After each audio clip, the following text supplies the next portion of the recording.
Ce budget constitue aussi la première étape de mise en œuvre de la future loi de programmation des finances publiques qui prévoit dans le texte proposé par le gouvernement un retour du solde public à moins de 2,9% du PIB en 2027 et fixe des orientations pour l'évolution des crédits du budget général, mais aussi pour ceux des collectivités territoriales et des administrations de sécurité sociale.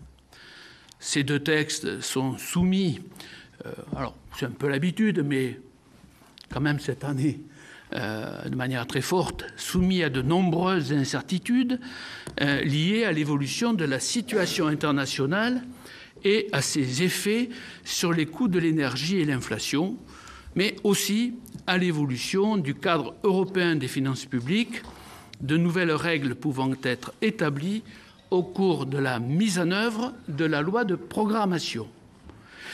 Même si vous avez fait précéder ce dépôt d'une phase de consultation originale, dite les dialogues de Bercy, auxquels certains d'entre nous ont pu participer, nos collègues auront certainement de nombreuses questions à vous poser sur ces deux textes. Je vous laisse donc la parole pour un propos liminaire, avant d'en venir à mes questions, à celles du rapporteur général et de l'ensemble des sénateurs membres de la Commission des finances. Je vous rappelle que cette audition, messieurs les ministres, est retransmise sur le site Internet du Sénat. Je vais donner la parole tout de suite à monsieur Bruno Le Maire. Merci, Monsieur le Président, Monsieur le rapporteur général. Mesdames et Messieurs les sénateurs, je suis très heureux de vous retrouver avec le ministre des Comptes publics, Gabriel Attal, pour vous présenter ce premier budget du nouveau quinquennat, qui est aussi, je le rappelle, le 6e de notre majorité. L'objectif de ce budget, c'est de tenir l'équilibre entre la protection de nos compatriotes et de nos entreprises face à l'inflation et le nécessaire rétablissement des finances publiques qui doit nous amener à 3% de déficit public en 2027, sous les 3% de déficit public. Tout cela dans une période où, comme vous l'avez rappelé, Monsieur le Président, les incertitudes n'ont jamais été aussi grandes. Impact de la guerre en Ukraine sur les prix de l'énergie, difficultés économiques de nos principaux partenaires économiques, les États-Unis, la Chine avec le Covid, l'Allemagne, et incertitudes politiques au sein de la zone euro avec les dernières échéances qui viennent de se dérouler. Dans ce contexte, je tiens à rappeler la très bonne résistance de l'économie française. 2,7% de croissance prévue pour 2022, là où les meilleurs analystes ne nous promettaient pas plus de 2,3%, des créations d'emplois qui restent dynamiques, une consommation des ménages qui se maintient et un investissement des entreprises qui reste solide. Tout cela nous conduit à maintenir une prévision de croissance positive à 1% pour 2023. Dans ce contexte, la priorité va évidemment à la lutte contre l'inflation. L'inflation continuera de rester à un niveau élevé dans les mois qui viennent, de l'ordre de 6%, avant de revenir autour de 4% dans le courant de l'année 2023. Ces chiffres justifient pleinement la protection que nous apportons aux ménages, la protection que nous voulons apporter aux entreprises qui sinon commenceraient à baisser leur production, voire à la délocaliser, et la protection que nous apportons aux collectivités locales. S'agissant des ménages, nous avons adopté une stratégie économique singulière dans la zone euro, qui a consisté à protéger dès l'automne 2021 contre l'augmentation des prix de l'énergie. Nous avons gelé les prix du gaz, plafonné les prix de l'électricité à 4%, et nous avons donc contenu l'inflation à un niveau qui est le plus faible de tous les pays de la zone euro. Nous allons maintenir ce bouclier tout en l'adaptant progressivement, en faisant passer des hausses de tarifs de 15% sur les prix du gaz et les prix de l'électricité au début de l'année 2023, contre plus de 100% si nous suivions les prix du marché. Et plus de 100%, ce serait évidemment intolérable. Nous préférons protéger plutôt que de devoir corriger, comme l'ont fait un certain nombre d'États européens, en raison des difficultés sociales. Le coût de ce bouclier est de 16 milliards d'euros, qui sont inscrits dans le budget 2023, 11 milliards d'euros pour le bouclier gaz, 5 milliards d'euros pour le bouclier électricité. Je rappelle que c'est un coût net. Le coût brut est évidemment beaucoup plus élevé, mais il faut déduire de ce coût brut les près de 20 milliards d'euros que nous rapporte le prélèvement sur les énergéticiens et sur la rente énergétique. J'ai eu l'occasion de dire à plusieurs reprises que nous n'étions pas favorables à des taxes exceptionnelles sur les superprofits qui en réalité sont des taxes ordinaires et permanentes sur tous les profits de toutes les entreprises. En revanche, nous voulons récupérer la rente des énergéticiens. C'est ce que nous faisons et c'est ce que nous permet de financer aujourd'hui le bouclier énergétique. Nous protégeons également nos compatriotes en faisant le choix du travail qui paye. Nous avons décidé de revaloriser le barème de l'IR, du montant de l'inflation, 5,4%, ce qui aboutit à un résultat très simple. Nous évitons à tous ceux qui sont soumis à un impôt sur le revenu de payer plus d'impôts, même si leur salaire augmente. Le revenu disponible après impôt restera le même. C'est bien l'objectif de notre politique économique, préserver le travail, faire en sorte que le travail permette de vivre dignement et ne pas avoir un impôt qui augmente de manière asymétrique au fur et à mesure que vos revenus augmentent. C'est un choix de politique économique qui me paraît essentiel pour protéger nos compatriotes qui travaillent contre l'inflation et en particulier nos compatriotes des classes moyennes. Nous voulons aussi protéger les entreprises et chacun voit bien sur son territoire à quel point aujourd'hui l'arrivée des factures énergétiques sur le bureau des chefs d'entreprise crée de la crainte, de l'inquiétude et beaucoup d'interrogations. Nous avons donc maintenu un tarif régulé pour toutes les très petites entreprises, chiffre d'affaires inférieur à moins de 2 millions d'euros et moins de 10 salariés qui bénéficieront de hausses contenues à 15% et qui garderont le tarif régulé. Pour toutes les autres, nous avons fait des demandes à la Commission européenne. J'ai eu Margrethe Vestager longuement au téléphone la semaine dernière pour avoir des critères plus simples et des aides plus massives pour les entreprises qui sont exposées à la concurrence internationale et qui ont des tarifs d'énergie qui flambent. Plus simple, ça veut dire que le critère de 3% de consommation énergétique dans le chiffre d'affaires peut être adapté pour qu'il ne soit pas calculé sur 2021, mais bien sur l'année de référence, 2022 ou l'année prochaine, 2023. Parce que vous avez beaucoup d'entreprises qui peuvent être des verreries, des tours de séchage de lait, des entreprises du carton, des entreprises de l'imprimerie, qui ont une part de l'énergie dans leur chiffre d'affaires qui représentait avant la crise 1 ou 2%, elles ne sont pas éligibles, et à cause de la flambée, ces prix représentent 4-5%, et elles ne comprennent pas pourquoi elles ne sont pas éligibles. Il est donc indispensable de contemporanéiser ces aides. Deuxième chose, nous avons dit à quel point le critère d'EBITDA négatif était un critère absurde.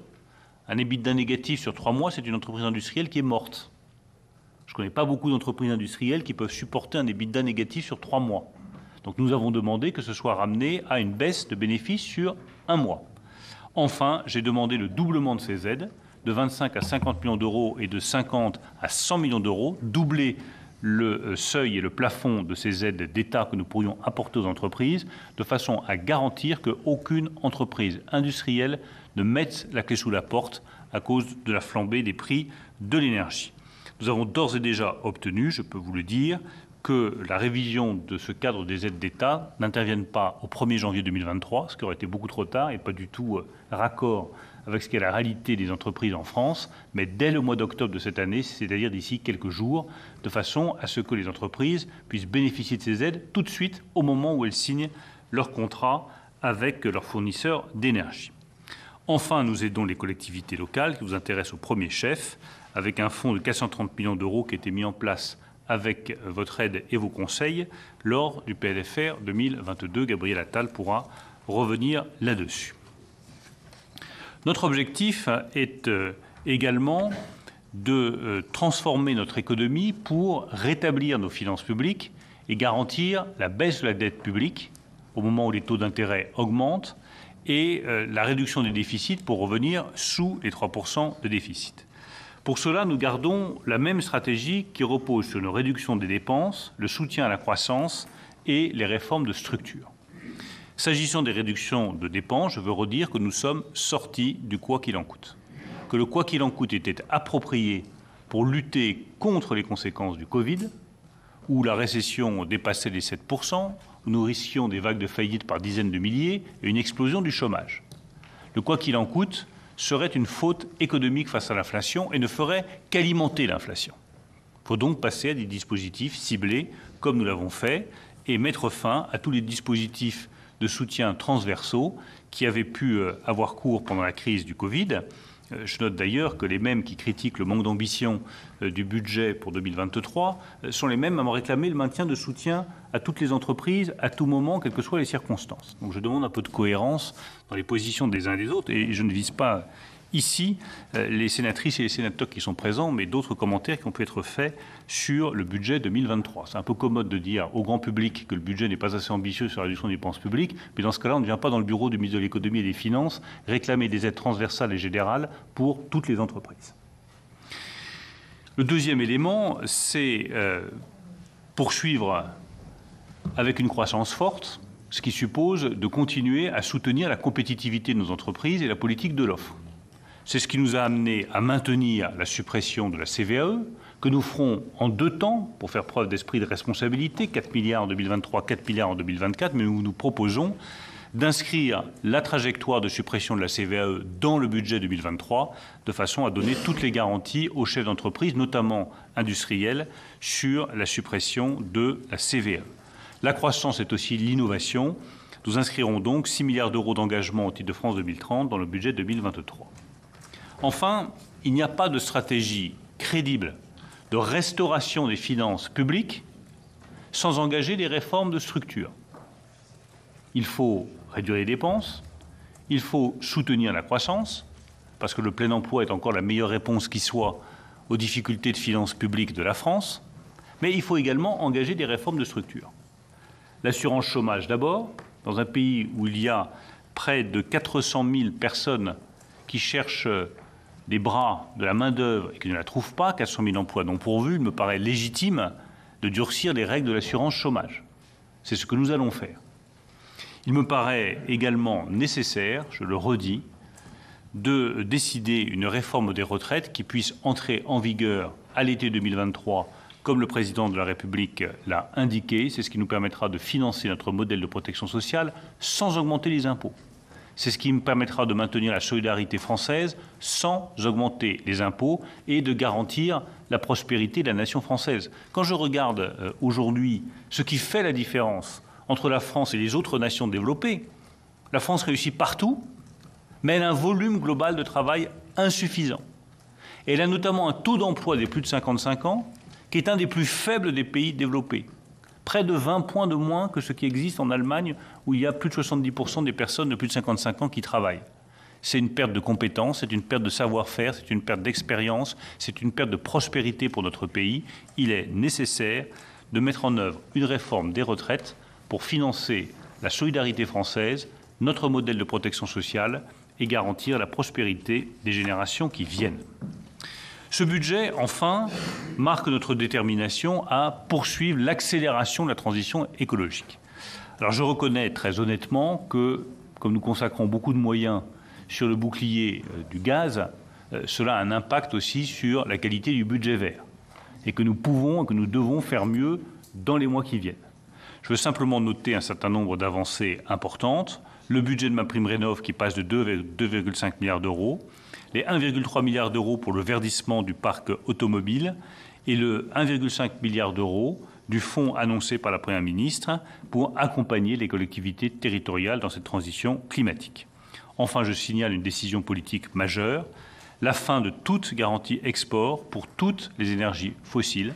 C'est la première fois que la France renonce à accorder quelque garantie export que ce soit à un projet fossile au stade de l'exploration, du raffinage ou du transport. Je pense que cela marque un virage très important en matière de transition climatique.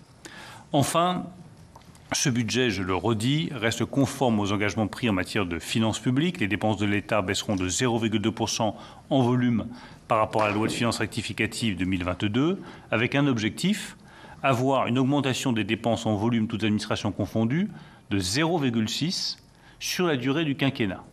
Je rappelle que dans les 10 dernières années passées, c'était au-dessus de 1%, et que dans les 20 dernières années, c'était au-dessus de 2%. Donc progressivement, nous arrivons à réduire la part de la dépense publique dans la richesse nationale et nous ralentissons l'accroissement en volume de la dépense publique. On peut là aussi toujours faire mieux.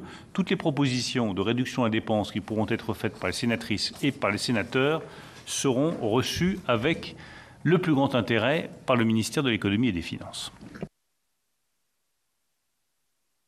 Merci, Monsieur le ministre. La parole est à Gabriel Attal, ministre délégué chargé des comptes publics.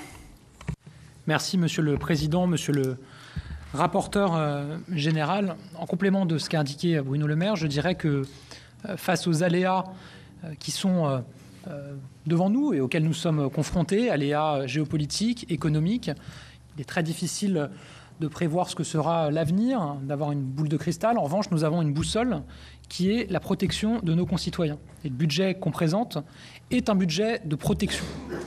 C'est la protection du pouvoir d'achat avec le bouclier tarifaire qui a été rappelé par Bruno Le Maire, 16 milliards en net pour 2023 qui vont nous permettre notamment de contenir à 15% la hausse de la facture d'électricité et de gaz, sinon ça serait 120 ou 140%.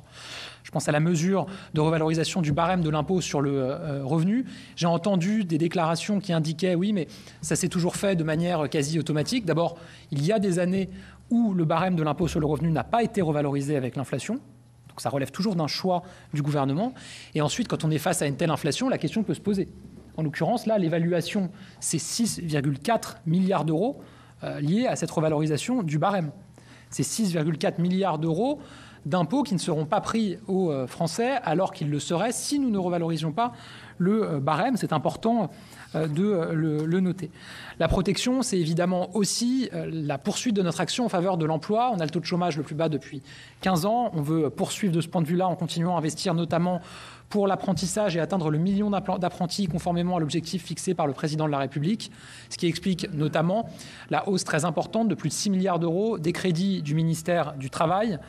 C'est aussi l'enjeu de la hausse des crédits du ministère de l'Éducation nationale, puisque la formation, ça démarre très tôt. Et donc 3,7 milliards d'euros de hausse pour le ministère de l'Éducation nationale, qui financeront notamment la revalorisation des salaires des enseignants. Il y a 1,8 milliard d'impact du point d'indice, près d'1 milliard d'euros en plus pour revaloriser les enseignants, et donc tenir l'engagement du président de la République, 10% de hausse pour tout le monde. Pas un seul enseignant payé moins de 2 000 euros net par mois à la rentrée 2023. Et ensuite, on prépare d'autres étages de revalorisation qui, eux, seront conditionnés à des nouvelles missions pour les enseignants. Protéger les Français, c'est la poursuite du réarmement de nos fonctions régaliennes. Plus 3 milliards d'euros pour le ministère de la Défense, conformément aux engagements de la loi d'orientation et de programmation, de la loi de programmation militaire. 1,4 milliard d'euros en plus pour le ministère de l'Intérieur. C'est conforme à la trajectoire fixée par la LOPMI. Et je citerai aussi le renforcement massif du budget du ministère de la Justice, plus 8% pour la 3e année consécutive. C'est historique. Je rappelle que le budget du ministère de la Justice aura augmenté entre le début et la fin du quinquennat précédent de 33%. Et donc on poursuit l'augmentation massive du budget du ministère de la Justice. Protéger les Français, c'est évidemment agir pour protéger la planète. Et là-dessus, Bruno Le Maire a rappelé les éléments, je n'y reviens pas. Et protéger les Français, c'est aussi protéger nos comptes publics. Nous sommes passés du quoi qu'il en coûte au combien ça coûte. 1 euro dépensé doit être 1 euro raisonné, évalué, immédiatement utile à la protection des Français. Nous avons fixé dans le cadre du programme de stabilité, et on en a débattu ici cet été, une trajectoire de maîtrise de la dépense publique qui est la plus ambitieuse depuis 20 ans.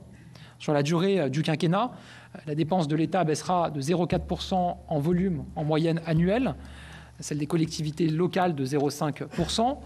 Les dépenses de santé continueront à augmenter, y compris en volume. C'est un choix politique que nous faisons notamment pour soutenir l'hôpital. Et on voit se matérialiser cette trajectoire dès le PLF 2023, puisque la part des dépenses publiques dans le PIB recule. On passe de 57,6% à 56,6%. Elle atteindra en 2027 53,8%. Donc vous voyez qu'il y a un effort, massif. Le cœur de notre stratégie de finances publiques reste la création de valeur et l'emploi, l'amélioration du taux d'emploi, comme l'a rappelé Bruno Le Maire, qui nous permet d'améliorer nos recettes et de faire baisser un certain nombre de dépenses de réparation. Mais il y a aussi une maîtrise de la progression des dépenses. Je terminerai avec un point de méthode pour dire que se sont tenus effectivement les dialogues de Bercy, qu'un certain nombre de sénatrices et de sénateurs y ont participé, je les en remercie. Je crois que de l'avis général, ces dialogues ont été utiles pour transmettre un certain nombre d'informations en amont de la présentation des textes financiers aux parlementaires. Ils ont aussi été utiles pour le gouvernement, puisque nous avons retenu un certain nombre de propositions qui ont été émises dans le cadre des dialogues de Bercy.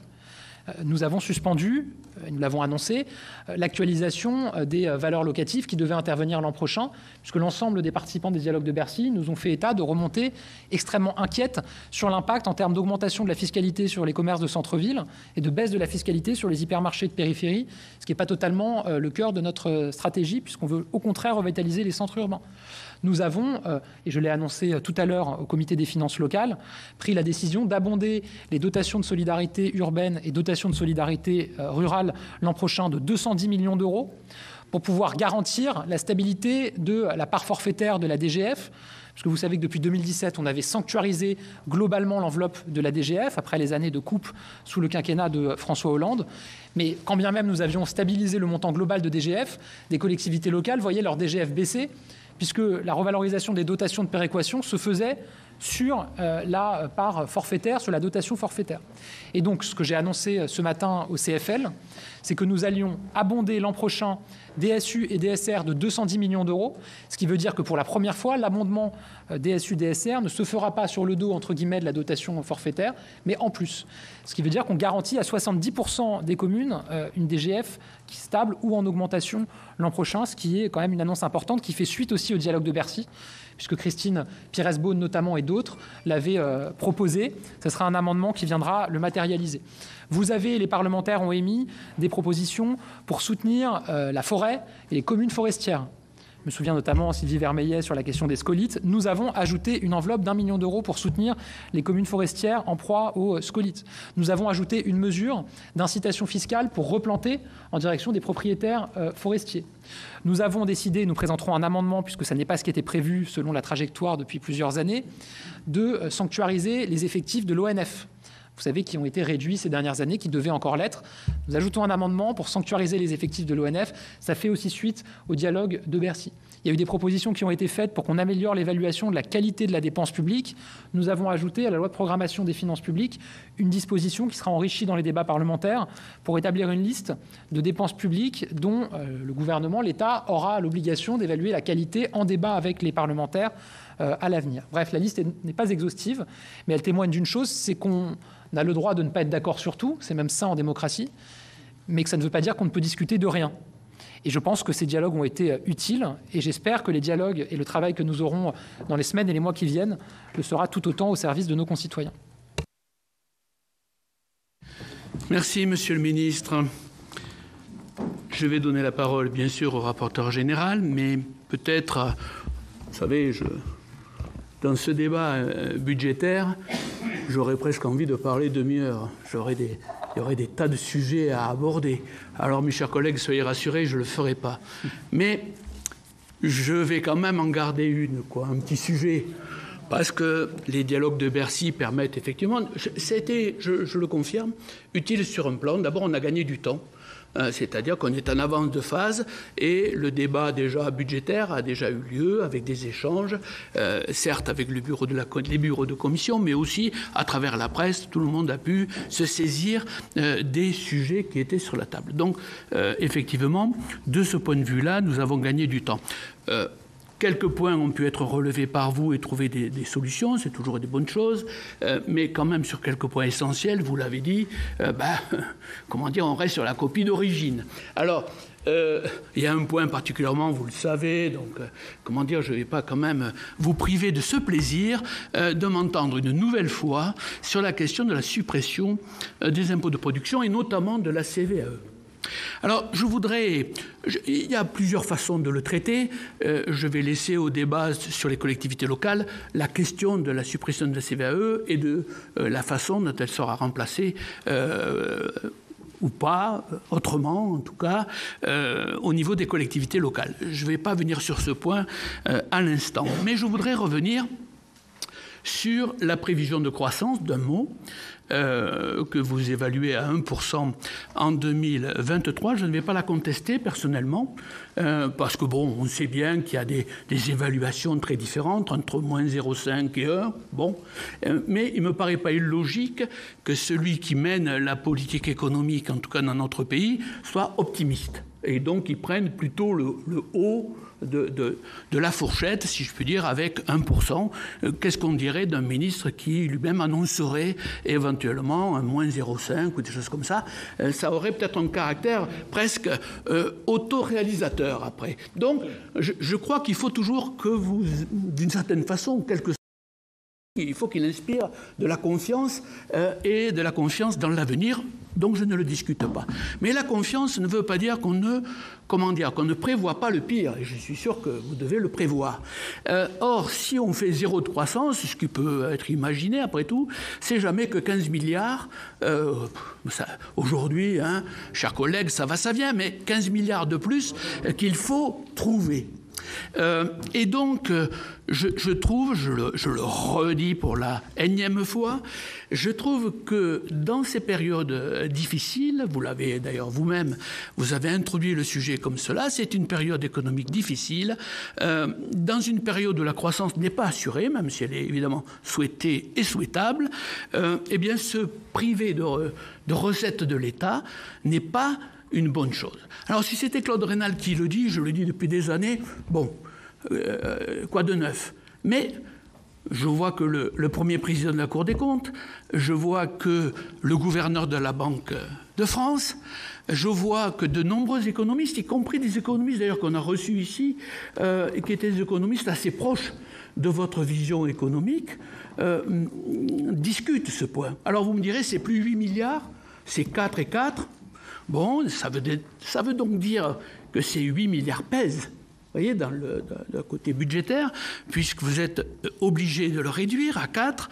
Et puis je note aussi que quand même, ceux qui en ont été, comment dire, les artisans, ceux qui ont demandé à ce qu'il y ait cette baisse, se manifestent aujourd'hui pour protester avec énergie sur le fait que vous divisiez par deux cette baisse des impôts de production. Alors je trouve ça quand même fort de café. D'abord, vous n'êtes pas récompensé par ceux que vous souhaitez aider.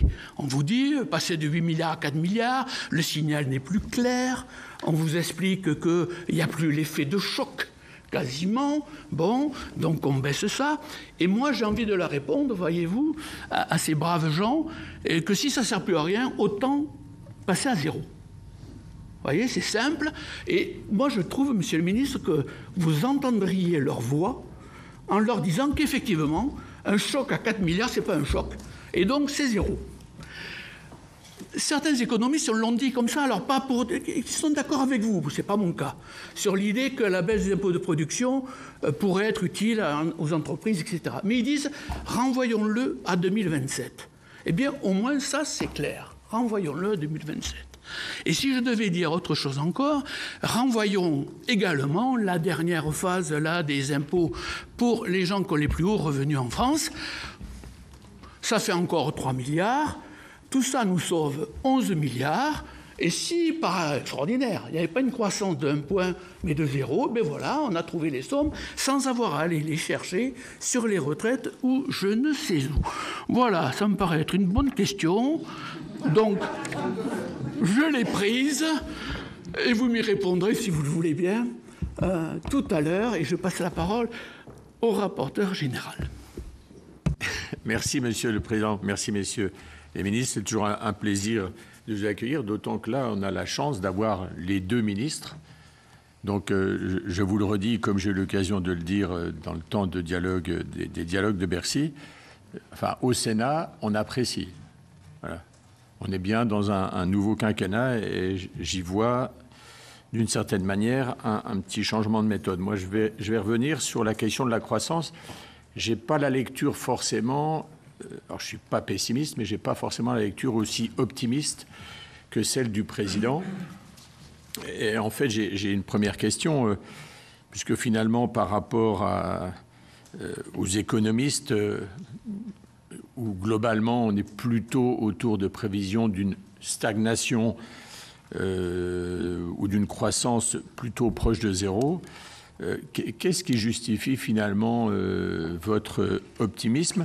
Parce qu'on voit bien qu'à partir du moment où on est sur le PLF 2023 et la LPFP, ça peut changer par rapport à la trajectoire sur le quinquennat qui s'ouvre. Donc, j'aurais besoin de mieux comprendre et en tous les cas de cerner les raisons qui vous ont ou qui vous conduisent à cet optimisme dont on pourrait, si malheureusement la croissance n'était pas aussi favorable, ensuite payer pendant un certain temps le scénario que vous avez retenu, le scénario macroéconomique. Deuxième sujet, j'entends la volonté de faire des efforts sur les dépenses publiques. Mais le Haut Conseil, d'ailleurs, ne s'y trompe pas, puisqu'il constate, en fait, en excluant les mesures prises au regard de la crise sanitaire, de la hausse de l'inflation et de la crise de l'énergie, donc ce n'est pas rien, que la dépense en volume, d'après vos prévisions, croît de 1% sur l'année qui s'ouvre. Donc finalement, contrairement à ce que j'ai entendu dans vos propos, moi plus 1%, ça ne fait pas une baisse. J'ai entendu que ça baisserait à la fin du quinquennat, excusez-moi, mais chat échaudé craint l'eau froide. Donc j'aurais là encore besoin que vous nous expliquiez comment il y aurait une forme de retournement de conjoncture qui vous amènerait à viser juste sur cette baisse de la dépense publique dont, personnellement, je m'inquiète. Je ne sais même pas du combien ça coûte. Monsieur le ministre, je pense d'abord que ça coûte cher et que le diagnostic doit être partagé pour qu'éventuellement le plan d'action du gouvernement puisse être accepté. Troisième sujet qui touche là les collectivités locales sur la loi de programmation des finances publiques, puisque finalement vous y remplacez les dépenses pilotables par un PDE, alors qui n'est pas un plan de déplacement des entreprises, qui est le périmètre des dépenses de l'État. Mais avec un petit problème, il inclut cette fois-ci les prélèvements sur recettes à destination de l'Union européenne et aux collectivités territoriales. En fait, vous renversez le sablier. La fois précédente, dans le premier quinquennat du président de la République, vous aviez exclu les collectivités locales. Et là, vous les remettez dans la trajectoire. Moi, je vous dis, donc je nous alerte, et en tous les cas, je vous alerte et vous interroge. Qu'est-ce qui vous conduit à vouloir, comme ça, contraindre les collectivités territoriales ? Vous savez très bien, puisque l'un et l'autre, vous avez été sur les bancs, notamment de l'Assemblée, que les collectivités locales ont une importance dans l'investissement public et dans les règles budgétaires auxquelles elles doivent répondre et obéir, qui ne sont pas tout à fait les mêmes que celles de l'État. Quatrième et avant-dernier point, j'ai entendu parler de la transition écologique. Alors je dois vous dire que j'ai écouté, vos propos à l'un à l'autre ont été très brefs. Et pour tout vous dire, ils m'inquiètent. J'avais eu l'occasion de vous expliquer dans les mandats précédents, enfin dans les années dernières, que ce que vous qualifiez de budget vert était plutôt de la peinture à l'eau ou un vernis. Je confirme d'ailleurs que vous avez besoin de faire venir la Nancéenne Valérie Masson-Delmotte pour faire prendre conscience, semble-t-il, au gouvernement des enjeux climatiques. Donc c'est bien, c'est pas parce qu'elle est Nancéenne que je le dis, mais c'est bien, mais je pense que ça ne suffit pas. Et le ministre des Comptes publics, Gabriel Attal, vient de dire, on a parlé tout à l'heure de l'enjeu écologique. Je vous le dis, j'ai trouvé que le balayer de ce seul mot ne suffit pas. Je pense qu'on a une prise de conscience d'une toute autre ampleur à prendre, parce que ça va concerner nos sociétés, et parce qu'il va y falloir y mettre de l'intelligence et des moyens. Et je pense qu'on a déjà perdu beaucoup de temps, et que donc il va falloir vraiment changer de logiciel. Et là, pour tout vous dire, quand je regarde les crédits de paiement, comment tout ça va fonctionner, et puis, parce que vous avez quand même parlé d'un fonds vert dans lequel les collectivités locales seraient associées, alors ça, je ne peux que m'en réjouir, parce que si on peut, pour une première fois sur ces sujets, articuler, en tout cas le mieux possible, les actions pour faire en sorte qu'elles soient productives, vous avez finalement le meilleur contre-exemple de ce qui ne va pas, c'est ma prime rénov'. Hein. Un objectif de 80 000 pour faire 2 000, excusez-moi, moi je le dis comme je le pense, c'est nul. Donc évidemment, il faut progresser, je pense qu'on va y arriver, mais dites-nous peut-être comment vous voyez les choses. Enfin, un dernier élément sur la CBAE. les dialogues de Bercy, moi j'y ai participé, je pense que c'est une bonne chose. Il y a quand même, je vous le dis, une espèce de déséquilibre parce qu'on a du mal à trouver l'équilibre entre la représentation de toutes les forces politiques et puis le travail de nos commissions, dont la raison d'être est quand même de traiter du sujet. Donc, pour certains des nôtres qui n'étaient pas invités, ça met un peu... on a l'impression qu'il y aurait deux types d'élus. Voilà, je le dis parce que pour vous comme pour nous, c'est pas toujours le plus agréable. Quand on est là, on est content parce qu'on passe 2 ou 3 messages. Mais je pense, moi, qu'il y a une forme de déséquilibre dans la prise en compte des demandes des uns et des autres. Voilà, c'est peut-être pour y réfléchir. Donc, sur cette CVAE, moi, j'ai envie de dire, j'ai un problème de forme, puisque que ce soit fait en 2 ans, oui, on l'avait demandé, qui est, je dirais, la prise en compte de l'intérêt pour les collectivités qui ont des compétences de rester finalement intéressés à l'accueil d'activités économiques, oui, mais par contre, vous parlez là encore d'un fonds de ressources. On n'a pas un mot à ce stade sur la gouvernance du fonds, comment les élus vont être associés, est-ce que les parlementaires seront aussi sur le sujet des critères de répartition. Autant vous dire, je ne comprends pas la méthode, vous allez proposer de concerter après avoir finalement une décision qui vient un peu d'en haut. Je trouve que c'est sur le sujet de la richesse de l'activité économique, je trouve que vous êtes à contre-emploi. C'est, me semble-t-il, dans la culture que la Première ministre a proposée, qui est une culture de compromis. J'aurais préféré, en termes de méthode, que vous élaboriez un travail en lien avec les collectivités et leurs représentants pour ensuite proposer quelque chose pour lequel, ici au Parlement, un accord ou un adoubement vient plus naturellement.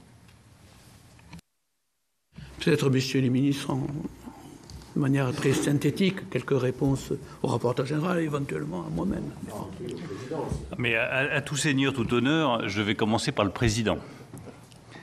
Et je vais reprendre vos mots, pour commencer par vos dernières remarques sur le MEDEF qui trouve que notre budget manque d'ambition. Vous dites que c'est fort de café. Je trouve aussi que c'est fort de café. Très bien. Je trouve que c'est fort de café quand on nous reproche de faire la suppression de la CVAE en 2 fois, alors que nous le faisons pour tenir compte de la situation des finances publiques. Et que je pense que personne ne peut remettre en cause la parole du gouvernement, de la majorité ou du président de la République sur la baisse des impôts. Nous avions promis la baisse de l'impôt sur les sociétés de 33,3 à 25%. C'est fait. Nous avions promis un prélèvement forfaitaire unique à 30%, c'est fait. Nous avions promis de baisser les impôts de production pour la première fois depuis 20 ans, c'est fait, pour 10 milliards d'euros. Donc je pense que personne ne peut douter de notre détermination à tenir notre ligne. C'est fort aussi de café, puisque on nous demande moins de dépenses publiques, mais plus de soutien pour les entreprises. Donc je crois qu'il ne serait pas mauvais de faire preuve d'un peu de cohérence et surtout de garder un esprit constructif à un moment où l'économie française est confrontée à des défis considérables. Pour ce qui nous concerne en tout cas, nous tenons notre ligne politique de l'offre, baisse des impôts de production pour soutenir l'outil productif français et rétablissement des comptes publics. Cela témoigne au contraire de notre ambition économique pour le pays. S'agissant de la suppression de la CVAE, d'abord, pourquoi est-ce que nous le faisons? On ne s'est pas réveillé un matin en se disant « Tiens, on va supprimer la CVAE ». Cela fait plus de 5 ans maintenant que je suis ministre de l'économie et des finances. Et j'ai toujours considéré, comme nombre d'entre vous ici, que la reconquête industrielle était une ardente obligation. Dans un pays qui, je le rappelle, a détruit les emplois industriels par centaines de milliers, qui a connu une hémorragie industrielle comme aucun autre grand pays industriel en Europe, ni l'Italie, ni l'Allemagne n'ont connu pareille hémorragie industrielle. Donc il y a eu faute économique, faute politique, faute collective sur l'industrie nationale. Mais cette reconquête ne peut pas se faire ni en une année, ni par un claquement de doigts. Elle demande une stratégie continue, résolue, déterminée, constante, qui repose sur 3 piliers. Le premier, c'est la baisse des charges et l'allègement de la fiscalité sur les entreprises industrielles. Alors oui, vous avez raison, nous ne sommes pas forcément payés de retour, Claude Raynal. Mais cela ne nous empêchera pas de tenir cette ligne-là. Parce que, évidemment, qu'une entreprise industrielle, j'étais il y a quelques jours dans la vallée de l'Arve, voir mes amis décolteurs pour la 5e ou la 6e fois.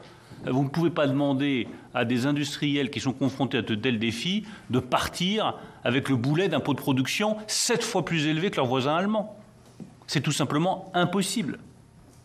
Vous ne pouviez pas leur demander de faire la compétition alors qu'ils avaient des cotisations patronales beaucoup plus élevées que celles de leurs grands voisins européens. Donc nous avons remédié à ces difficultés. Je rappelle que c'est cette majorité qui a transformé les allègements de charges, qui étaient un crédit d'impôt, en allègement définitif. C'est cette majorité qui a engagé la baisse d'impôt de production. C'est cette majorité qui a fait de la France le territoire le plus attractif pour les investissements étrangers. C'est le premier pilier de la reconquête industrielle. Ce n'est pas le plus facile à faire comprendre. Parce qu'à chaque fois que nous baissons les impôts sur les entreprises, on nous dit « cadeau pour les entreprises ». Non. Cadeau pour l'industrie. Cadeau pour les ouvriers. Cadeau pour la culture industrielle nationale. C'est différent. Le deuxième pilier, c'est évidemment la formation, la qualification, qui passe par une reconquête culturelle de l'industrie française. Ce n'est pas normal que dans un CFA que j'ai visité là encore en Haute-Savoie, remarquable, qui a 100% d'employabilité à la sortie, 3 offres d'emploi pour chaque gamin qui travaille dans ce CFA, il y a 400 places disponibles, il y en a 300 qui sont pourvues. Ça n'est pas normal. C'est la preuve qu'il y a une reconquête culturelle à faire sur l'industrie française pour montrer à nos enfants, et en particulier aux jeunes femmes, parce que le taux de féminisation est beaucoup trop faible, que l'industrie, c'est plus Zola. Que c'est de la création, c'est du savoir-faire, c'est de la technologie, c'est des ingénieurs, c'est de la valeur ajoutée, c'est des bons salaires, c'est des perspectives de carrière. Enfin, le troisième combat pour la reconquête industrielle, il passe par la simplification de la vie des industriels, notamment pour l'installation de nouveaux sites industriels. Je ferai des propositions très concrètes à la Première ministre et au Président de la République dès le début de l'année 2023 sur ce sujet-là. Mon objectif, c'est que la France retrouve 15% de part de l'industrie dans la richesse nationale d'ici 15 ans. Nous sommes tombés à 10 ou 11%. Il n'y avait aucune raison pour cela. Je fixe comme ambition 15% de part de l'industrie dans la richesse nationale d'ici 15 ans, avec les sites industriels, les technologies et les emplois qui vont avec. Enfin, sur le scénario de croissance, ça me permet de faire la transition avec ce que disait Jean-François Husson. Pardon d'avoir été un peu long sur ce sujet qui me tient à cœur. Bien entendu qu'il y a d'autres scénarios. Mais quand on présente un budget, on choisit un scénario central. Dans les scénarios les plus sombres de la Banque de France, quand elle élabore ces scénarios, part du principe qu'il pourrait y avoir des coupures d'énergie, des délestages sur les sites industriels, des arrêts de production massifs à travers le territoire. Ça n'est pas notre scénario central. Et ce que nous avons fait avec Agnès Pannier-Runacher, avec le plan d'économie d'énergie, le remplissage à 94% des stocks de gaz, la diversification des sources d'approvisionnement, c'est justement pour ne pas être dans ce scénario. Donc je ne l'écarte pas totalement d'un revers de la main, bien entendu, ce serait très audacieux de le faire. Je dis simplement que notre scénario central reste une croissance positive en 2023 à hauteur de 1%. Que par ailleurs, au-delà des mesures que nous avons prises sur l'énergie, nous avons aussi eu à cœur de maintenir la demande des ménages français. Et que lorsque nous soutenons les ménages, lorsque nous les protégeons contre l'inflation, puisque nous sommes un des seuls pays de la zone euro où le pouvoir d'achat va continuer à progresser en 2023, c'est aussi une manière de soutenir notre croissance. Enfin, les réserves d'épargne restent élevées dans notre pays. Je pense que c'est aussi un motif de confiance. Sur les collectivités locales, je laisserai Gabriel répondre. Peut-être un mot sur la transition écologique, parce que je partage totalement votre ambition. Je voudrais simplement qu'on ne sous-estime pas l'ampleur des transformations que nous avons engagées avec le Président de la République et la Première ministre sur la transition écologique, tout en ayant parfaitement conscience qu'il faut aller plus vite, qu'il faut faire mieux, qu'il faut déployer encore plus massivement nos dispositifs. Je crois que nous sommes dans la bonne direction. D'abord, nous avons engagé un plan de sobriété qui sera présenté le 6 octobre et qui est absolument clé. Et je veux vraiment bien faire comprendre que les économies d'énergie que nous allons tous devoir faire dans les semaines qui viennent, ce n'est pas pour passer l'hiver, c'est pour passer le siècle. C'est pour nous permettre d'avoir, dans les décennies qui viennent, une situation climatique plus favorable. Ne pensons pas que les économies d'énergie, c'est uniquement pour faire face à un problème conjoncturel. Le problème est évidemment structurel. Et c'est des changements de comportement complets auxquels nous devons être conduits, nous, les citoyens, les entreprises, les administrations, pour réussir à lutter contre le réchauffement climatique. Le fonds vert des collectivités locales, annoncé par Elisabeth Borne, c'est 1,5 milliard d'euros, dont nous pouvons discuter le déploiement avec vous pour nous assurer qu'il sera le plus efficace possible. L'accompagnement des ménages sur les véhicules électriques, sur MaPrimeRénov', c'est aussi des aides budgétaires massives. Et je suis prêt, une fois encore, c'est un des produits de Dialogue de Bercy qui a été très utile, à regarder comment est-ce qu'on passe de rénovation par geste à des rénovations plus globales, qui, on le sait, sont 1000 fois plus efficaces pour lutter contre le réchauffement climatique et éviter les pertes thermiques. Enfin, 2 éléments complémentaires. Je rappelle que France 2030 consacre la majorité de ses investissements à la lutte contre le réchauffement climatique et des investissements verts. Et je veux redire aussi que la stratégie énergétique présentée par le Président de la République à Belfort, sobriété, accélération sur les énergies renouvelables et réalisation de 6 nouveaux EPR, est une manière aussi de garantir la réduction de notre empreinte carbone. Merci. Gabriel Attal. Oui, très rapidement, d'abord, pour répondre à Jean-François Husson sur la question sur la présentation budgétaire. Effectivement, nous avons une nouvelle présentation avec un périmètre des dépenses de l'État, qu'on appelle PDE maintenant, qui remplace les 2 définitions qu'on avait avant, c'est-à-dire la norme pilotable, la norme de dépenses pilotables et l'objectif total de dépenses de l'État. C'est pour plus de lisibilité, c'est pour avoir un périmètre plus large aussi, pour éviter, et pour ne pas laisser échapper au suivi et au pilotage des larges pans de la dépense publique, y compris les prélèvements pour l'Europe et les prélèvements sur recettes en direction des collectivités locales. C'est la maîtrise des dépenses, de la progression des dépenses publiques demandées aux collectivités locales n'est pas liée à ce nouveau périmètre des dépenses de l'État, mais est liée à nos engagements d'une maîtrise globale de la progression des dépenses pour tenir nos objectifs de déficit public. Donc vraiment c'est 2 sujets différents.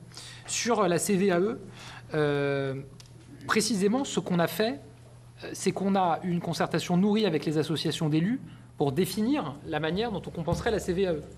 On a eu des heures entières de réunions avec Christophe Béchu, Caroline Cailleux et les associations d'élus ces dernières semaines. On les a toutes vues au moins 2 fois. Et la copie qui est présentée dans les textes financiers n'est pas celle qui était la nôtre au départ avant ces échanges. Donc précisément, pour répondre à ce que vous disiez sur vous décidez puis vous concertez, non, on a concerté pour décider. Il y a eu un certain nombre de bougés. J'en note un majeur qui est le passage d'un prélèvement sur recette à une fraction de TVA. C'est vrai qu'au départ, on voulait compenser la CVAE, la suppression de la CVAE, par un prélèvement sur recette auquel on appliquait une dynamique de 2,5% par an, qui est la dynamique moyenne de CVAE des 8 dernières années. Ça nous semblait être un gage de visibilité. On n'était pas très favorable à une fraction de TVA pour une autre raison. D'abord parce que du coup, il y a moins de visibilité puisque la TVA, ses recettes évoluent de manière moins prévisible qu'un prélèvement sur recette. L'autre raison, c'est que nous sommes désormais en majorité relative au capital de la TVA. Je parle ici de l'État, puisque avec cette compensation, les recettes de TVA affectées à l'État seront désormais en dessous de 50% des recettes de TVA. Et l'essentiel des recettes de TVA seront désormais affectées aux organismes de sécurité sociale ou aux collectivités locales. Ça ne change pas grand-chose sur le fond, si ce n'est que pour l'avenir, pour des majorités qui auraient à prendre des décisions sur la TVA, je pense qu'il pourrait y avoir du débat à ce moment-là avec les principaux bénéficiaires, entre guillemets, des recettes de TVA qui diront, vous prenez une décision, mais on est aussi principalement concernés. Mais on a bougé sur ce point-là. Et donc, on a donné la fraction de TVA conformément à ce que demandaient les associations d'élus. Ensuite, la question, c'est comment est-ce qu'on arrive à territorialiser la dynamique de compensation de la CVAE. En gros, comment est-ce qu'on permet aux maires, aux patrons de PCI, de pouvoir continuer à dire à ses administrés, on accueille une activité économique sur le territoire, c'est aussi intéressant pour les recettes de la collectivité. Et c'est là où on a commencé la discussion avec les associations d'élus, avec vous dans le cadre des dialogues de Bercy. Ce qu'on a retenu pour l'instant, et dans le texte, c'est de prendre comme critère les bases de CFE, qui sont déjà aujourd'hui un des critères de territorialisation des recettes de CVAE. Plusieurs associations d'élus et parlementaires nous ont dit les bases de CFE, ce n'est pas suffisant, il faudrait enrichir les critères. On a dit qu'on était ouvert à des propositions. Pour l'instant, on n'en a pas reçu, mais dans les débats parlementaires, je suis sûr qu'il y aura des propositions sur ce sujet-là. On est très ouvert. Donc, pour répondre à votre question sur la gouvernance du fonds, etc., moi, mon objectif, c'est que la gouvernance du fonds ait le moins de décisions possible à prendre. Dès lors qu'on aurait des critères suffisamment efficaces pour mesurer l'attractivité économique des territoires, l'affectation des recettes de CVAE se fera à partir de ces critères-là. Et dernier point, sur les dialogues de Bercy, très ouvert à ce qu'on revoie le périmètre. C'est vrai qu'on a retenu le bureau des groupes des commissions Finances, Assemblée et Sénat, plus un représentant par groupe, en considérant que le représentant du groupe communiquerait les informations à ses collègues de son groupe et qu'un format plus resserré permettait de fluidifier l'échange. Enfin, moi, c'est plutôt un bon signe si on me dit qu'il y a plus de monde qui veulent y participer pour les prochaines éditions. Et je suis tout à fait prêt à ce qu'on revoie le périmètre. Merci, Monsieur le Ministre. Nous démarrons donc les questions. Alors, je vous rappelle que nous donnons d'abord la parole à un sénateur par groupe, sauf sur le groupe LR, compte tenu de son importance. Nous accepterons 2 voix, Christine Lavarde et Roger Carucci, dans un premier temps. Merci, Monsieur le Président. Juste pour commencer, j'avais pas forcément prévu d'en parler, mais quand j'entends le ministre Le Maire, j'ai eu l'impression que les critiques s'adressaient notamment au groupe Les Républicains, de dire vous nous demandez moins de dépenses publiques mais plus de soutien aux entreprises. Je voudrais juste rappeler que le gouvernement se félicite des recettes fiscales meilleures que prévues, notamment du fait des rentrées qui viennent des entreprises. Donc c'est pourquoi que nous pensons qu'il est utile de les soutenir. Je ferme cette parenthèse et juste pour essayer peut-être de commencer à poser quelques questions pour essayer de mieux comprendre. Alors, notamment, le ministre Attal nous a parlé de la DGF et j'ai compris que donc, la version qu'on a est déjà obsolète puisqu'il convient de rajouter des crédits supplémentaires. Donc peut-être qu'il faudrait nous expliquer le mécanisme parce qu'effectivement, le texte prévoit bien une augmentation de DSU et de DSR financée sur l'enveloppe normée. Donc il faut comprendre qu'il y a 230 millions qui viennent... 210 qui viennent en plus des crédits déjà inscrits. Donc ça, c'était la première question. La seconde question concerne toujours un sujet qui a été effectivement, alors vous nous avez entendu dans les dialogues de Bercy, mais peut-être pas assez vite pour que ça figure dans le texte, à savoir la suppression de la référence de la réforme des valeurs locatives professionnelles. Donc la question qu'on a envie de vous poser, est-ce juste un report ou allez-vous vraiment revoir dans le fond la méthode utilisée? Parce que le problème est plus tant la méthode que le report en tant que tel d'1 an. Si c'est pour refaire la même chose à l'automne prochain, on se heurtera exactement aux mêmes écueils. Et enfin, revenir sur un sujet qui ne figure pas aujourd'hui dans le texte modulo une petite augmentation des crédits, mais c'est le FCTVA. En tout cas, vous trouverez le Sénat sur ce sujet que nous n'avons absolument pas oublié. Alors, je voudrais aussi revenir toujours sur les collectivités locales, effectivement sur l'article 16 qui a été évoqué par le rapporteur général et celui qui vient encadrer la trajectoire de dépenses des collectivités. Alors déjà, pour dire qu'en tant que tel, il y a quand même un grand flou. Effectivement, vous dites qu'il va y avoir concertation avec les collectivités. Vous leur demandez quand même de présenter ces éléments dans leur débat d'orientation budgétaire. Pour certaines collectivités, le débat d'orientation budgétaire, c'est début décembre, voire plutôt pouvoir voter un budget avant la fin de l'année. Donc, je ne sais pas comment elles vont faire, sachant qu'aujourd'hui, l'article est quand même assez flou, si ce n'est dire qu'on a une augmentation limitée à 3,8%. Je vous rappelle juste qu'on a déjà une augmentation de la masse salariale de 3,5% qui pèse pour toutes les collectivités pour plus de 50% des dépenses.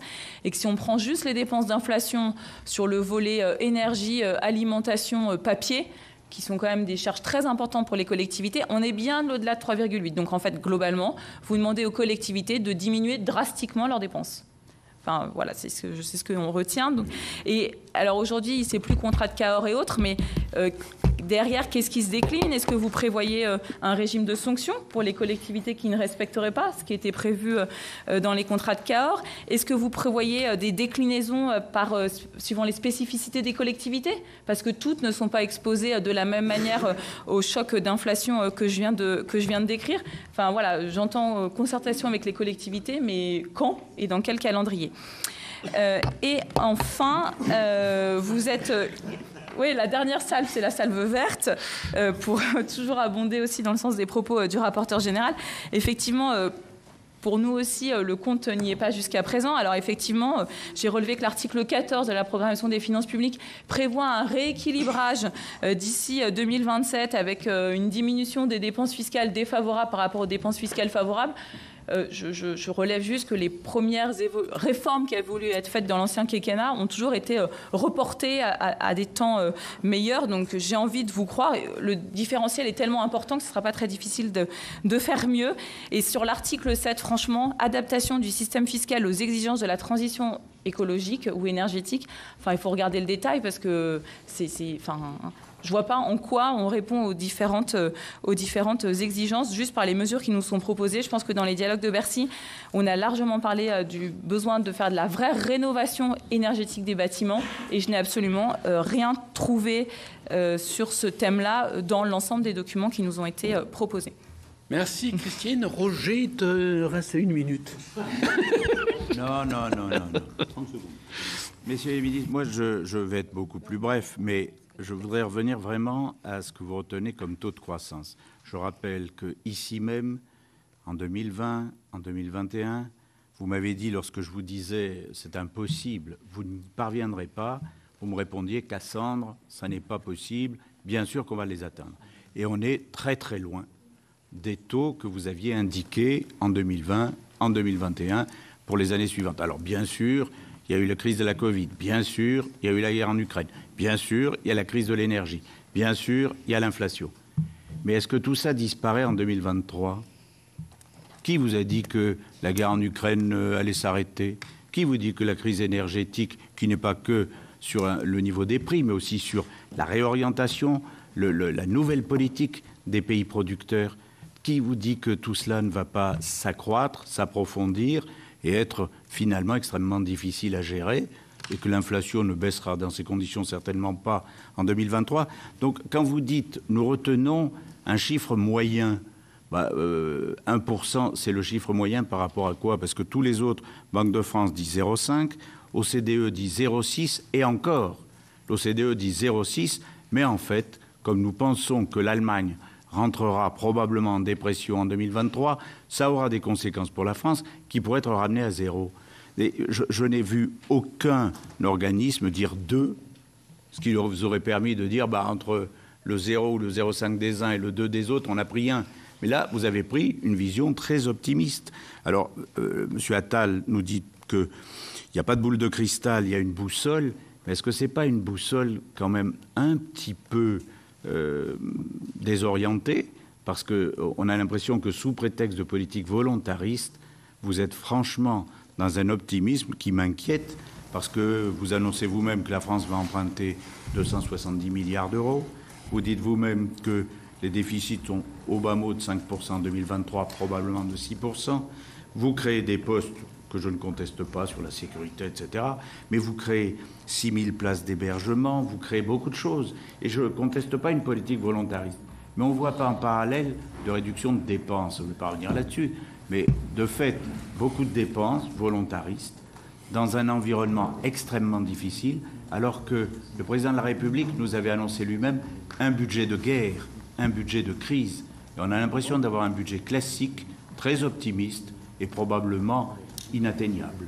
Merci, Monsieur le Président. Je ne reviens pas sur la question sur les superprofits. Éric Bocquet l'a posée, mais c'est en effet une question absolument au centre du débat politique. Donc c'est important qu'on vous interroge aussi sur cette question, messieurs les ministres, d'autant que, Monsieur le ministre Le Maire, ça ne rentre pas dans les impôts de production.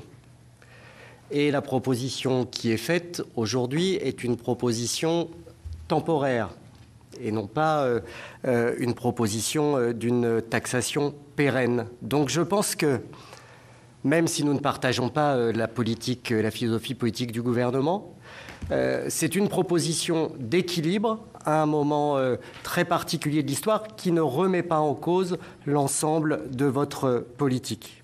Moi, j'avais deux questions. L'une sur comment s'inscrit l'éventuelle réforme des retraites dans la loi de programmation des finances publiques, parce que, bien compris que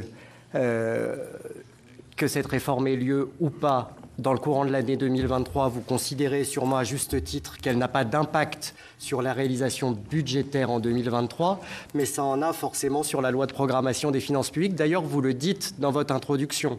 Mais dans le texte lui-même, la phrase est à la fois très courte et très sibylline. La soutenabilité de notre trajectoire reposera notamment sur les réformes structurelles engagées. Je ne sais pas d'ailleurs si la réforme des retraites rentre dans les réformes structurelles engagées ou non. Ça demande quand même un peu plus de précision, de détails et certainement de chiffres. Ensuite, sur la question des collectivités locales, on a parlé de la CVAE, de la CFE, de la difficulté aussi à trouver des dispositifs pour compenser la perte de ces recettes pour les collectivités locales et aussi des besoins de tenir compte des dynamiques territoriales. Est-ce que vous êtes prêts, même si ça n'est pas dans le budget actuellement, mais à regarder aussi comment retrouver ces dynamiques sur d'autres sujets? Alors, il y a les questions qui peuvent par ailleurs abonder l'objectif de politique du logement, taxe sur les logements vacants, taxe sur les résidences secondaires, même si une taxe sur les logements vacants, c'est l'État qui l'aperçoit, mais de revoir ce dispositif.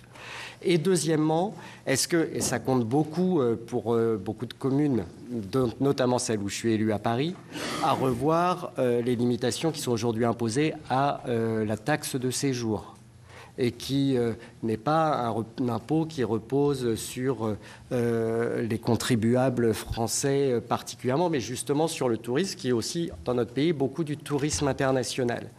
Ce qui évitera certainement, d'ailleurs, à beaucoup de collectivités locales de devoir augmenter la taxe foncière. Est-ce que vous êtes prêt à redonner des marges de manœuvre sur différents modes d'imposition aux collectivités locales? Merci Rémi. Daniel Breuiller. Merci Président, Messieurs les ministres, chers collègues. En introduction de vos propos, Monsieur le Ministre, vous avez évoqué les incertitudes très fortes qui pèsent au plan énergétique, au plan de l'inflation. Je veux rajouter, même si vous y êtes venu à la fin de votre propos, l'accélération gravissime de la crise climatique que nous traversons. L'été l'a illustré pour tous ceux qui pourraient encore en douter à travers les sécheresses, les incendies ou les événements majeurs. Mais ça n'est pas un problème national, c'est un problème international. Le Pakistan montre les enjeux géostratégiques que cette crise climatique fait peser sur le devenir, sur les migrations, sur la vivabilité même des villes et des territoires. C'est la raison pour laquelle ma première remarque sera pour vous dire que les propositions que vous nous faites, même si les mots annoncent des inflexions, sont très loin du compte. Et puisqu'on est dans les combien ça coûte, moi je voudrais vous dire combien ça coûtera de ne pas nous mettre à la bonne hauteur. Je vais illustrer par quelques chiffres. Premier chiffre, en gros, il y a eu 40 milliards, il va y avoir 36 milliards ou 16 milliards nets de boucliers énergétiques. Et il va y avoir 2,5 milliards sur l'isolation des bâtiments. Mais si on veut quitter notre dépendance au gaz russe et ne pas tomber dans la dépendance au gaz de schiste, il faut mettre un facteur 10 sur cet engagement. Il faut plutôt mettre à minima 10 milliards sur l'isolation thermique. Il faut mettre aussi des crédits sur la place du rail. On n'est pas du tout dans les ordres de grandeur qui permettent de bouleverser. Il y a tout un autre volet qui n'est d'ailleurs pas toujours un volet coûteux sur la sobriété qui est annoncé mais qui mérite pas des mesurettes mais vraiment un engagement collectif pour une sobriété heureuse. Donc, il y a sur ces sujets la nécessité de dégager des moyens d'action. Alors, supprimer la CVAE, de notre point de vue, ça n'est vraiment pas le moment. C'est un désarmement de la capacité de l'État à agir dans ce domaine comme dans le domaine de la justice sociale. Donc, nous sommes en désaccord. Mais si vous maintenez cette volonté que vous avez réaffirmée rencontre après rencontre, à minima, messieurs les ministres, proposez des conditionnalités climatique ou sociale, hausse des salaires lorsqu'il s'agit d'entreprises qui vont bénéficier d'une réduction des impôts, ou engagement climatique chiffré pour ces mêmes entreprises. Et pareillement pour l'État, toutes les mesures que nous prenons devraient être mesurées à l'aune de leur impact sur la crise climatique ou sur la justice sociale. Il y a comme ça des niches fiscales qui méritent d'être regardées. Je ne les révoquerai pas ici, on vous fera des propositions. Il y a notre proposition, évidemment, je redis ce qu'ont dit mes collègues sur la question de la taxation sur les super profits, avec un petit regret, monsieur le ministre Le Maire, que vous n'ayez pas lu ou apprécié à sa juste valeur ce qui a été déposé par les groupes de gauche et écologistes, qui définit très correctement ce qu'est cette taxation et qui n'en fait pas une taxation pérenne, comme ça vient d'être dit par mon voisin. Mais nous proposons aussi un ISF climatique, parce qu'il faut aider les gens les plus aisés, ceux qui dépensent le plus et émettent le plus d'émissions de CO2, à réduire ces émissions. Et l'ISF peut avoir un impact très positif s'il est conditionné à des enjeux climatiques. Dernier point sur les collectivités territoriales. Le fonds vert d'1,5 milliard n'est clairement pas à la hauteur non plus. Or, les collectivités territoriales seront sans nul doute, c'est notre conviction, le premier facteur de la transition écologique du pays. Et dans une république décentralisée, je crois que nous devrions prendre au moins autant soin des collectivités territoriales que vous le faites des entreprises et soutenir leur capacité à agir tant dans la cohésion sociale que dans cette transition écologique. Voilà, sur tous ces facteurs, nous vous ferons des propositions. Et je termine quand même sur une question. Les collectivités, ce qu'a dit mon collègue Bocquet, la commune dont j'étais maire a 2 millions d'augmentation de ses frais d'énergie. J'ai visité avec le président du Sénat l'Institut Gustave Roussy, voilà quelques jours, 5 millions de hausse des frais d'énergie pour un hôpital. Mais où aller chercher cette augmentation du coût de l'énergie lorsqu'on est un hôpital? Il y a là un sujet. Je rajoute les universités qui ont par ailleurs souvent des locaux vétustes, très mal isolés. Il faut un bouclier tarifaire pour les collectivités, sur l'énergie, pour les collectivités, les hôpitaux, les universités. Merci. Daniel. Je donne la parole à Jean-Claude Requier, puis à Pascal Savoldelli. Oui, merci, Monsieur le Président. Monsieur le Ministre, vous avez dit que vous n'étiez pas récompensé des efforts fournis en faveur de certaines catégories sociales. Le Président a dit que pas payé de retour. Je ne suis pas sûr que de faire des efforts pour l'éducation, vous ayez le vote des enseignants. C'est comme pour faire des efforts pour l'écologie, que vous ayez le vote des écologistes. Mais ça, c'est un autre débat. On n'est pas là pour gagner les catégories sociales, mais on est là pour essayer de gérer un pays et de résoudre donc ces problèmes. Alors, ce budget, nous n'avons pas encore étudié tout à fait dans le groupe, mais il y a beaucoup de dépenses, c'est vrai, des hausses de dépenses, assez peu d'économies, mais je comprends que la situation est difficile et qu'il faut soutenir l'économie qui est en difficulté. Alors, quelques interrogations simplement. Certaines ont été posées en particulier sur le crédit impôt recherche. Ça a été fait. Donc, je voudrais dire un petit mot sur les crédits de relance qui vont se terminer en 2023. Quelle est la proportion de crédits engagés et consommés à l'heure actuelle et a-t-on une évaluation de leur efficacité? Deuxième question, c'est pour l'Ukraine. On a voté des crédits en PLFR pour l'Ukraine.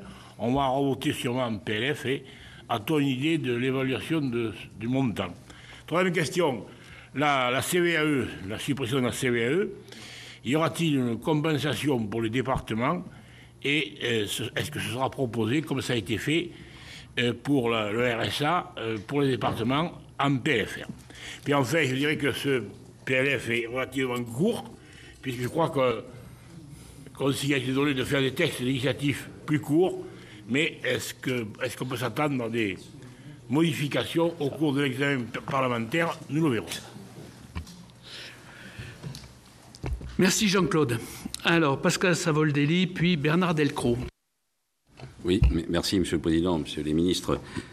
Avant de porter une appréciation sur seulement 2 sujets, on est dans une situation inédite, puisqu'on a une forte hypothèse de 49.3 à l'Assemblée nationale. Non, parce qu'il faut voir aussi, on a l'impression de parler dans une bulle, là. Mais les dialogues se font quand même avec une épée de Damoclès. Et quand on a l'élu de l'opposition, et ne croyez pas en moi de faire la victime, mais 49-3 à l'Assemblée nationale et un budget de droite annoncé. Ça fait droite, plus droite, plus droite. Donc les offres de dialogue à l'opposition, il faut après les démontrer.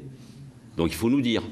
Et moi aujourd'hui, comme la première fois où j'ai été au dialogue de Bercy et je ne suis pas retourné, je ne vois aucune proposition faite aux oppositions parlementaires, concrète.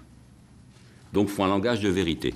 Et dans le langage de vérité, je vous avoue, une seule satisfaction, et là je vous accorde, monsieur le maire, franchement c'est honnête. C'était bien de nous dire dès le départ qu'il n'y avait pas 45 milliards pour le bouclier tarifaire. Il était temps. Et vous avez eu l'honnêteté de nous dire que c'est seulement 16 milliards. Donc c'est dit, c'est fait, dont acte. Et ça s'apprécie. Mais après, il y a un sujet. Là, je vous avoue que tout à l'heure, j'ai attendu mon tour avec beaucoup d'apaisement. Mais quand je vous vois parler de la même manière des entreprises que des collectivités territoriales, en prenant les mêmes critères des 2 millions de chiffre d'affaires ou de moins de 10 salariés, là, je me dis que c'est un virage politique que vous prenez. C'est la première fois, et si les plus anciens me diront si je me trompe, si on utilise la même critérisation pour les collectivités territoriales que pour les entreprises. C'est la première fois que j'entends ça, avec toutes les conséquences que ça va avoir pour les collectivités territoriales. Alors on peut me dire l'Europe, tout ça, je vois bien les négociations et je vous encourage à les gagner, mais il y a un moment, si on peut le faire pour ces collectivités territoriales, il faut le faire pour les autres. Vous nous annoncez 420 millions d'euros, on les a déjà votés, c'est des plats réchauffés. On les a votés, même nous l'opposition les a votés. Donc c'est un plat réchauffé, donc il n'y a rien de neuf de ce côté-là. Donc moi je vous pose la question, est-ce que vous allez avoir la volonté politique de revenir à la tarification réglementée de la vente de l'énergie pour les collectivités territoriales et les entreprises demandeuses, voilà, une bonne fois pour toutes. Et alors évidemment, on va me dire, mais comment ? Eh bien, il faut indexer au prix de production, désindexer du prix du marché et de la spéculation. Voilà, ça c'est une proposition. Alors elle est peut-être d'opposition, mais au moins c'est une proposition responsable. La deuxième chose, et j'en finis, parce que ça n'a pas été traité par le président Rénal, ça l'a été, et personne ne lui a répondu.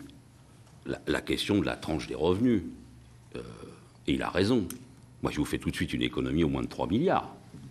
Vous allez faire un cadeau fiscal à 905 000 foyers qui touchent plus de 100 000 euros de revenus fiscal par tranche. Moi, si vous me demandez, et c'est là que l'opposition, elle peut être entre guillemets constructive, si vous me dites que les premières tranches, il fallait revaloriser, je vous dis oui. Et vous avez raison. Et dans ces cas-là, je vote pour. Donc ce n'est pas de l'obstination. Mais expliquez-moi en quoi les 905 000 foyers qui ont des revenus fiscaux de référence par tranche de plus de 100 000, il faut leur accorder la même revalorisation. Enfin, franchement, je vous le dis avec un peu de véhémence, mais c'est quoi pour cela ? Plus la taxe d'habitation l'année prochaine, plus la redevance d'audiovisuel, et là on leur fait encore un cadeau ? Non, franchement, je vous dis ça, je ne pense pas que... un peu emporté, je m'en excuse, mais correct dans mes propos. Ce que je veux vous dire, c'est que c'est ça qui gronde aussi dans la société. Et ça, c'est pas seulement une affaire que de gauche et de droite. C'est une partie d'une révolte intériorisée, donc je vous le dis dans le cadre des débats qui sont les nôtres. Et merci de votre attention. D'abord, peut-être un principe. Quand nous avons étudié le PLFR à l'été, je suis arrivé au débat et j'ai indiqué que nous entrions avec 22 milliards d'euros de dépenses supplémentaires et que nous devions sortir avec 22 milliards d'euros de dépenses supplémentaires. Moi, je fixe le même principe pour le PLF. Nous entrons avec 5% de déficit, nous sortirons avec 5% de déficit public. Et je veux redire à quel point la France est à l'euro près.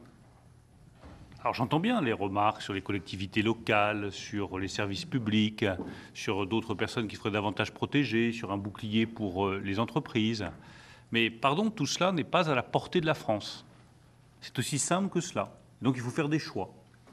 Et si on me trouve des économies, je ne dis pas des taxes ou des impôts supplémentaires, parce que ça c'est la solution de facilité à chaque fois, j'y reviendrai. Très bien. Mais quand on me dit qu'il faut indexer la DGF sur l'inflation, ou il faut un bouclier tarifaire pour toutes les entreprises, je dis simplement que ce n'est pas à la portée de notre bourse et que nous devons tenir les 5% de déficit public. Et que dans le fond, il y a des entreprises qui sont exposées à la concurrence internationale. Elles n'arrivent plus à vendre. Évidemment, quand vous allez chez les décolteurs de la vallée de l'Arve et qu'ils vendent des pièces de véhicules automobiles et qu'ils doivent les vendre en Asie, on leur dit en Asie, il n'y a pas de flambée des prix, il n'y a aucune raison qu'on paye plus cher vos pièces. Ceux-là, il faut les protéger. Mais d'autres commerçants qui sont restaurateurs, par exemple, ils peuvent faire passer une partie de la hausse dans leur prix de vente. Et donc je ne rétablirai pas des mesures de quoi qu'il en coûte, parce que ce serait dispendieux pour les finances publiques et que cela ne ferait qu'alimenter un peu plus l'inflation dans les mois qui viennent. Et même chose pour les collectivités locales. Bien sûr qu'il y a des communes, des comités de communes qui sont en grande difficulté, il faut les aider.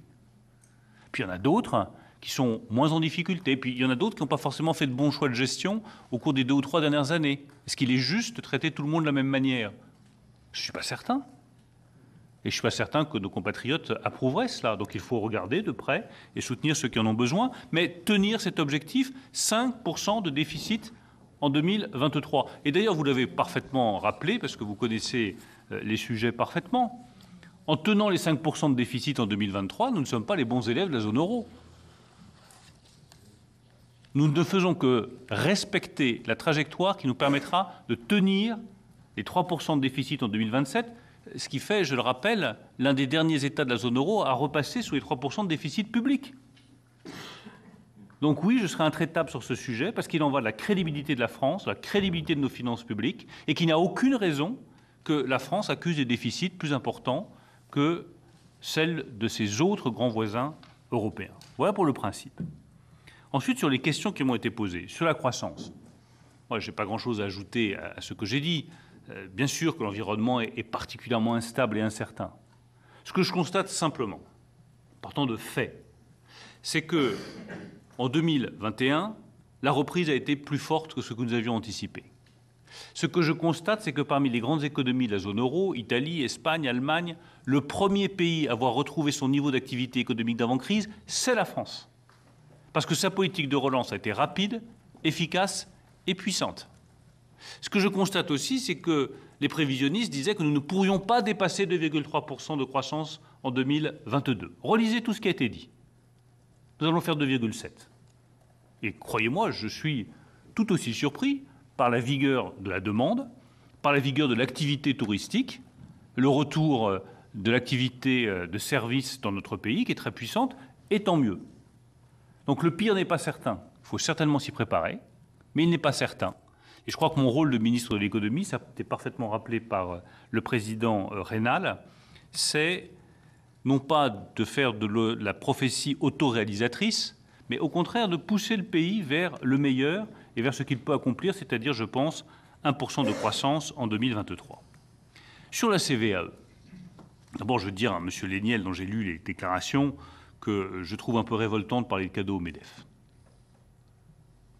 Et je ne trouve pas que ce soit des propos acceptables ni dignes. Un ministre de l'économie et des finances ne prend pas des mesures pour faire plaisir à qui que ce soit, une organisation syndicale ou une organisation patronale. Il le fait parce qu'il estime que c'est bon pour le pays. Et nous prenons cette décision parce que nous estimons, en conscience, que nous ne ferons pas de reconquête industrielle avec des impôts de production 7 fois plus élevés que ceux de nos voisins. Et que c'est maintenant que ça se joue et qu'il y a urgence à le faire. Parce que les marchés, ils doivent être pris maintenant. Que la reconquête industrielle doit se faire maintenant. Et que si nous n'avions pas baissé les impôts de production de 10 milliards d'euros, je pense que jamais GlobalFoundries n'aurait investi chez ST Micro, à Crolles, à Grenoble. Et que la France, aujourd'hui, ne serait pas une des nations qui va pouvoir maîtriser les technologies de semi-conducteurs, y compris dans les gravures les plus fines. Donc je n'accepte pas que qui que ce soit aille parler de cadeau au MEDEF quand nous voulons d'abord nous battre pour la reconquête industrielle. On peut, comme vous le faites très bien ici, discuter des procédés, échanger, contester les approches que nous prenons, mais pas de stigmatisation de cette sorte qui me paraissent maladroites, inappropriées et injustes. Sur le bouclier tarifaire, pour répondre aux questions qui m'ont été posées sur ce sujet, c'est un enjeu majeur, c'est la plus grande dépense publique de 2023, nouvelle dépense. C'est 45 milliards d'euros que nous mettons sur la table. C'est ce que ça va nous coûter. C'est ce que nous mettons pour protéger nos compatriotes, y compris les entreprises. Il va falloir compenser, parce que quand on dit c'est 15% de hausse, je rappelle que le marché, c'est 100%. Donc si vous voulez qu'on fournisse de l'électricité ou qu'on fournisse du gaz, il faut bien compenser les producteurs qui y perdent. C'est comme ça que ça se passe. Il y a une réalité économique, il y a un marché, et nous ne sommes pas tout seuls au monde. Donc si on veut avoir du gaz et avoir de l'électricité, il faut le payer au prix du marché. Sinon, vous n'en avez pas. C'est la pénurie et c'est la chute économique. Ça coûte 45 milliards d'euros. Peut-être plus si les chiffres augmentent et si les prix augmentent. Peut-être un peu moins si les prix baissent. À partir de là, nous avons des recettes. 19 milliards d'euros qui viennent des énergies renouvelables. J'y reviendrai, c'est la question de la taxation, qui est une question tout à fait digne, politiquement importante, où chacun a ses opinions, chacun a ses convictions, elles sont toutes respectables. Mais là, nous récupérons 19 milliards d'euros de recettes des énergies renouvelables. C'est les énergéticiens à qui on a dit, lorsque le prix est bas, on vous rembourse. Vous faites des investissements sur le renouvelable, sur l'éolien, sur le solaire. Donc ça vous coûte cher, ça ne vous rapporte pas beaucoup, on vous compense. On a compensé pendant des années à hauteur de milliards d'euros. Quand le prix de l'énergie est supérieur à ce prix garanti, désolé, c'est nous qui récupérons l'argent. Et ça, j'y suis très favorable. Parce que c'est une rente et qu'il n'y a aucune raison qu'il y ait des rentes dans notre pays. Ça a rapporté 8 milliards en 2022, ça rapportera 19 milliards d'euros en 2023. Là-dessus, vous retranchez encore 9 milliards d'euros de TICFE que nous ne prélèverons pas. Cela vous amène à 17 milliards d'euros. Vous retirez 1 milliard d'euros de recettes qui viennent de l'énergie hydraulique qui n'était pas concernée jusqu'à présent. Vous arrivez à 16 milliards d'euros de coûts nets. Mais ce que dépense l'État en brut, ce qu'il met sur la table, ce qu'il met dans la poche des Français, 45 milliards d'euros. Donc personne ne peut dire que nous ne protégeons pas massivement, mais nous réduisons la note grâce à ce système de marché qui d'ailleurs a été adopté par l'Union européenne. Ensuite, je regrette que M. Salvini soit parti, parce que je voulais lui répondre sur les tranches d'impôt sur le revenu avec le même enthousiasme que le sien. Il a eu des propos modérés et enthousiastes, j'aurais aussi des propos modérés et enthousiastes. Je rappelle juste que ceux qui travaillent en aura le bol de payer toujours plus d'impôts. Ils en ont assez. Et je pense que la coupe est pleine pour eux. Ils redoutent une gronde sociale. Et moi, je redoute une gronde de tous ceux qui travaillent et qui en ont assez de travailler pour le roi de Prusse. Et qui trouvent qu'on leur prend trop. Alors me dire, mais c'est les tranches les plus élevées. Enfin, je rappelle que dans notre pays, 10% des contribuables payent 70% de l'impôt sur le revenu. Donc si vous allez leur expliquer que quand il y a de l'inflation, on leur pique leur argent, je pense que vous préparez des jours difficiles avec les classes moyennes. Et je rappelle que dans notre pays, quand on parle de révolution, d'agitation sociale, souvent ce sont les classes moyennes qui ont refusé qu'on leur prenne trop et qu'on ne respecte pas leur travail et qu'on ne respecte pas leur engagement au service du pays. Donc oui, je maintiens qu'avoir indexé le barème de l'impôt sur le revenu sur l'inflation, c'est simplement protéger ceux qui travaillent et que c'est une décision juste pour les classes moyennes. Enfin, sur la question de la taxation, ce n'est pas une question anodine, parce que nos compatriotes, légitimement, disent « nous, on va être mis à contribution ». Les collectivités vont être mises à contribution, l'État va être mis à contribution, c'est normal que les entreprises qui font des bénéfices liés uniquement à la flambée des prix payent. Ils ont raison. Je veux qu'il n'y ait aucun doute là-dessus, je suis tout à fait d'accord avec ça. La preuve, c'est que j'en récupère 19 milliards l'année prochaine. C'est quand même pas rien. Bien sûr qu'il faut que les entreprises qui font des rentes payent. Elles payent et elles paieront. Soit par le mécanisme de marché que je viens d'indiquer, soit en contribuant directement. Quand Total fait une remise de 20 centimes d'euros à la pompe, ça va directement dans la poche des Français, ça coûte un demi-milliard d'euros à Total. Quand CMA, CGM baisse le prix de ses containers, ça va directement dans la poche des PME. Quand les banques s'engagent à plafonner à 2% l'augmentation des tarifs bancaires, ça va directement dans la poche des compatriotes. Et quand ils s'engagent à réduire des frais bancaires pour les plus modestes de 3 € par mois à 1 € par mois, là aussi, ils participent et c'est très bien. Donc bien sûr que nous voulons que l'argent des rentes aille dans la poche des Français et nous le faisons à hauteur de plusieurs milliards d'euros. Je veux qu'il n'y ait aucune ambiguïté là-dessus. En revanche, je veux redire que derrière ce terme très séduisant de taxation exceptionnelle sur les superprofits se cache en réalité une taxation permanente sur tous les profits de toutes les entreprises de CAC 40. Et d'ailleurs, certains d'entre vous l'ont dit, comme à l'Assemblée nationale, de manière très claire. Moi, j'ai regardé la proposition de la NUPES attentivement, bien entendu. C'est mon travail de regarder les propositions des oppositions. Qu'est-ce que j'ai vu ? La NUPES propose de taxer toute entreprise dont le résultat fiscal 2023 serait supérieur de 25% à la moyenne des résultats 2017-2019, il y a 5 ans. Donc ça veut dire que toute entreprise dont les profits ont augmenté de 25% sur 5 ans, ce qui peut arriver pour beaucoup d'entreprises, sera taxé. Autrement dit, dès que vous faites des profits, vous êtes taxé. Autrement dit, dès que vous réussissez, vous êtes taxé. Eh bien, c'est contre cette maladie française que je me bats depuis des années, parce qu'on commence par taxer, soi-disant, les plus grandes entreprises, et on finit par taxer le profit de toutes les entreprises, sans exception, PME comprises. Donc, ce n'est pas une taxation sur les super-profits, c'est une taxation sur les profits tout court. Enfin, on me dit c'est exceptionnel. Ah non, ce n'est pas exceptionnel, puisque vous proposez que cela dure jusqu'en 2025. Ce n'est pas exceptionnel du tout, c'est permanent. Et puis bon courage à la majorité de 2025 qui voudra revenir ensuite sur cette taxation. C'est comme la taxation exceptionnelle sur les salaires, elle a été mise en place en 2009 ou 2010. C'est de l'exceptionnel qui dure en général en France en matière de taxation et est toujours en place. Donc c'est bien pour cela aussi que je dis que ce n'est pas la bonne solution, que je préfère la solution européenne qui prévoit que uniquement pour les énergéticiens et pas pour toutes les entreprises, uniquement sur 2022, on ait un prélèvement qui soit de 20%, lorsque le résultat est de 20% supérieur à celui de 2019, 2021 et pas 2017, sur le résultat de 2022, une fois encore pour un seul secteur, sur la période de temps la plus proche et pour la seule année 2022. Ça me paraît un dispositif beaucoup plus raisonnable. Donc vous le voyez, c'est un débat qui mérite d'être poussé jusqu'au bout pour que chacun dévoile la réalité de ses ambitions et la réalité de ses intentions en matière de fiscalité.